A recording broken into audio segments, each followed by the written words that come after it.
Perkenalkan, nama saya Sinta Anggrani, NPM 1822020 dari kelas A52. Di sini saya akan menjelaskan materi tentang flowchart untuk memenuhi tugas dari mata kuliah Desain dan Produksi Pembelajaran Berbasis Komputer, dosen pengampu Bapak Arif Kosim, SPD, SI, MPD. Baiklah, kita langsung saja ke video penjelasannya. Baiklah, yang pertama kita akan membahas pengertian dari flowchart. Flowchart itu terdiri dari dua kata. Yang pertama flow yang berarti alir dan chart yang berarti bagan. Flowchart itu adalah penggambaran secara grafik dari langkah-langkah dan urutan-urutan prosedur dari suatu program. Flowchart itu bisa mempermudah penyelesaian masalah yang perlu dievaluasi lebih lanjut. Fungsi flowchart. Yang pertama, memastikan program memiliki alurnya sendiri. Dan yang kedua, melihat keseluruhan program. Yang ketiga, melihat proses dari sebuah program. Dan yang terakhir, yang keempat, pedoman dalam menyusun atau menggabungkan aplikasi. Cara membuat flowchart. Dalam membuat flowchart, kita tidak perlu menggunakan suatu rumus atau suatu patokan yang bersifat mutlak, karena flowchart ini merupakan suatu gambaran hasil pemikiran dari suatu analisa dalam suatu masalah dengan komputer.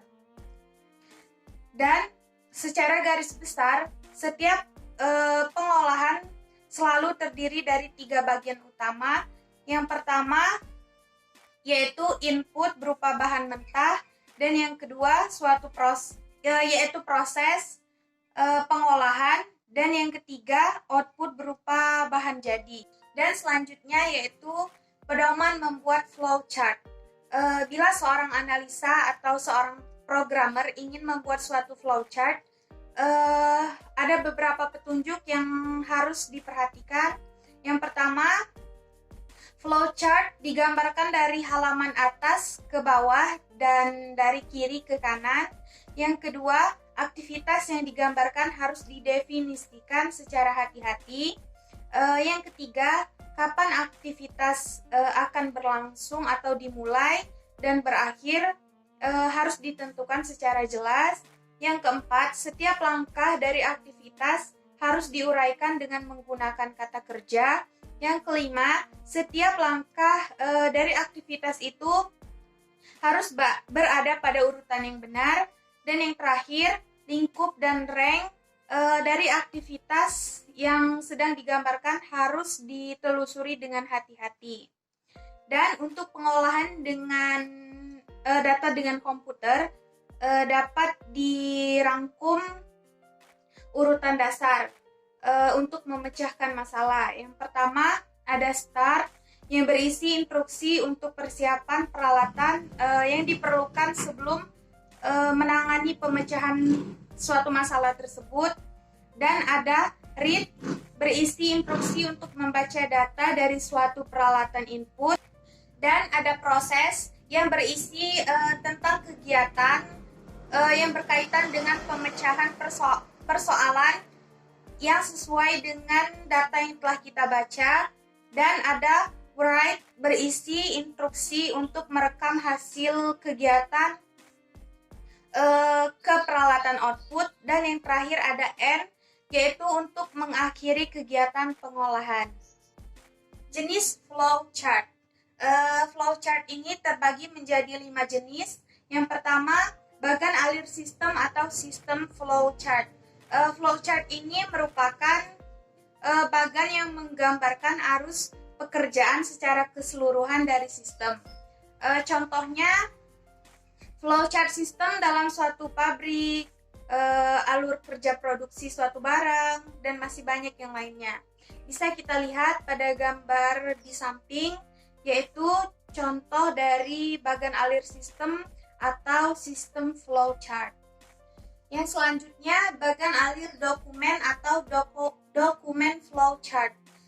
Kegunaan dokumen flowchart ini pada umumnya adalah untuk menelusuri alur, form, dan laporan sistem dari suatu bagian ke bagian lain. Dan dapat kita lihat pada gambar di samping, ini adalah contoh gambar dari bagan alir dokumen atau dokumen flowchart. Dan yang selanjutnya yaitu bagan alir skematik atau bisa disebut skematik flowchart. Flowchart skematik ini bukan hanya menggunakan simbol-simbol yang ada di dalam flowchart saja atau simbol-simbol standar, tetapi dia juga menggunakan gambar-gambar komputer seperti periferal, form, atau peralatan yang lain yang digunakan dalam suatu sistem. Penggunaan gambar itu untuk memudahkan komunikasi kepada orang-orang yang kurang paham dengan simbol bagan alir. Bisa kita lihat pada gambar di samping, ini adalah contoh flowchart skematik atau bagan alir skematik. Dan selanjutnya, bagan alir program atau program flowchart. Flowchart ini menjelaskan secara rinci setiap langkah program atau prosedur dalam urutan yang tepat saat terjadi.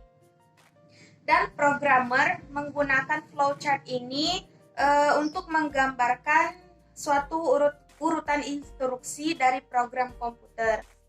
Bagan alir program ini terbagi menjadi dua.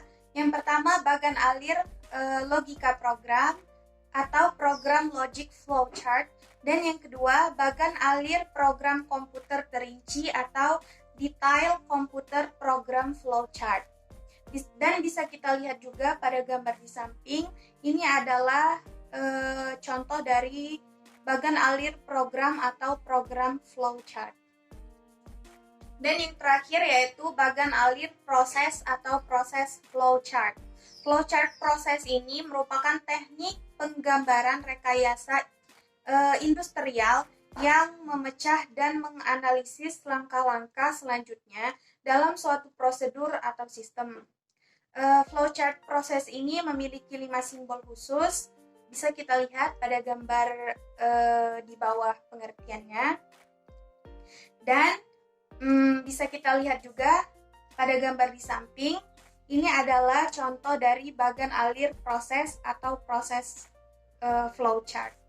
Dan ada juga simbol-simbol flowchart. Simbol ini terbagi menjadi 3 kelompok. Yang pertama, flow direction symbol, yaitu simbol yang digunakan untuk menghubungkan simbol satu dengan yang lain. Dan yang kedua, processing symbol, yaitu untuk menunjukkan jenis operasi pengolahan dalam suatu proses atau prosedur. Dan yang ketiga atau yang terakhir, simbol input atau output. Dan bisa kita lihat pada gambar di samping, ini ada banyak sekali jenis simbol-simbol di dalam suatu flowchart. Dan yang terakhir, bisa kita lihat pada gambar di samping, ada contoh-contoh flowchart, dan di situ terdapat flowchart menghitung luas lingkaran, dan ada juga flowchart menghitung luas persegi panjang. Baiklah, ini saja penjelasan dari saya. Apabila ada kekurangan dan kesalahan, saya memohon maaf. Saya akhiri. Wassalamualaikum warahmatullahi wabarakatuh.